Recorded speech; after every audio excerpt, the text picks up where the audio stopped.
เข้าไปที่แอปกอกหมูเลือกบริการเดินทางหมูเลือกจุดต้นทางที่ท่านต้องการให้ไปหับด้วยการเลื่อนมุดในแผนที่หรือค้นหาจากสื่อสถานที่ท่านยังสามารถเบิ่งโลเคชั่นที่ท่านอยู่ปัจจุบันที่เป็นวงกลมสีฟ้าโดยกดปุ่มด้านขวา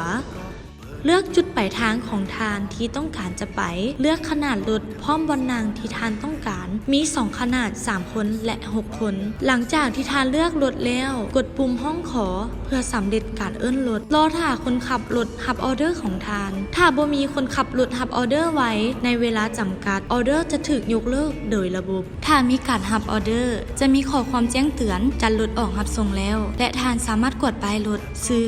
ใบหน้าของคนขับรถและโลเคชั่นของรถที่จะมาหับทานเท่านี้ก็สำเร็จแล้ว